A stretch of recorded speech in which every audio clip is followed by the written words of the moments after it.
जब ऊंट की चुनौती भी उस युवक ने सफलतापूर्वक पूरी कर ली, तब राजा ने एक नई चुनौती का ऐलान कर दिया और पूरे नगर में यह खबर फैला दी कि आज से 3 दिन बाद मैं राज दरबार में सोने की मोहरों का ढेर लगवाने वाला हूं। अब यदि जिसने वह ऊंट गायब किया है वह इंसान इन मोहरों में से एक मोहर भी सरेआम सबके सामने चुरा ले, तो मैं उसे मान जाऊंगा। लेकिन यदि वह चोरी करते हुए पकड़ा गया तो उसे दंड भी अवश्य ही दिया जाएगा।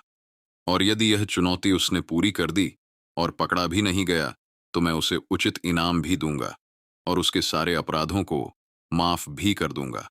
वह युवक यह सब जानकर इस चुनौती को भी स्वीकार कर लेता है और उसे पूरा करने के लिए चल पड़ता है।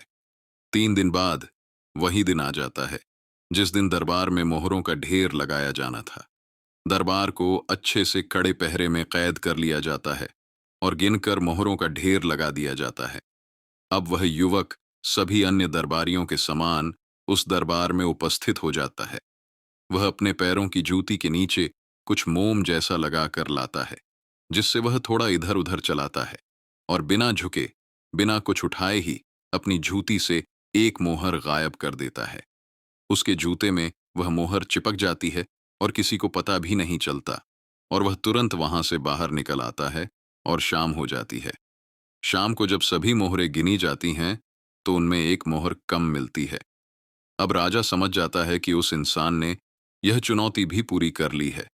वह बहुत ही चतुर है और बुद्धिमान भी है। राजा शहर में ऐलान करवा देता है कि जिस किसी ने भी वह मोहर चुराई है उसे डरने की कोई जरूरत नहीं है, उसे कोई दंड नहीं दिया जाएगा। इसीलिए वह स्वयं ही आकर राजा से मिले और बात करे। ऐसा सुनकर वह युवक सोचता है कि यदि मुझे कुछ दंड भी नहीं दिया जाएगा तो मुझे राजा से मिल लेना चाहिए। फिर हमें इस तरह से चोरी चोरी जीवन नहीं बिताना पड़ेगा। वह युवक राजा के सामने उपस्थित हो जाता है और राजा से कहता है कि है राजन, यह मोहर मैंने ही चुराई थी। और वह उसे मोहर को निकालकर राजा को दे देता है। राजा उस युवक से कहता है कि तुमने यह मोहर कैसे चुराई और कैसे तुमने वह ऊंट गायब किया और किस प्रकार से तुमने अपने पिता की अस्थियों को नदी में विसर्जित किया और उनके सर को चिता में रखा।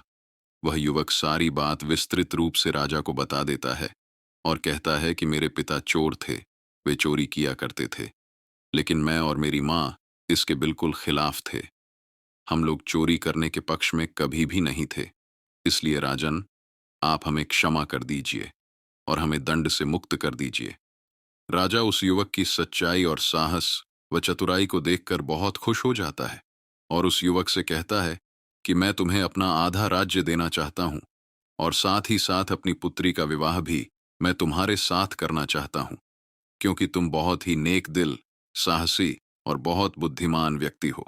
तुम इस राज्य को बहुत अच्छे से चलाओगे और ऊंचाइयों तक पहुंच जाओगे। और राजा अपनी पुत्री का विवाह उस युवक से कर देता है और अपना आधा राज्य भी उसे खुशी खुशी दे देता है। अब पहला दोस्त दूसरे दोस्त से कहता है कि इसलिए तुमने जो इस नगर में देखा वह बिल्कुल सच है। और वह राजा उस युवक को उसकी बुद्धिमत्ता, साहस और उसकी सच्चाई के बलबूते पर ही उसे आधा राज्य दे रहा है और अपनी पुत्री का विवाह भी उसी से कर रहा है। इसके बाद वे दोनों दोस्त अगले दिन फिर से अपनी यात्रा प्रारंभ करते हैं।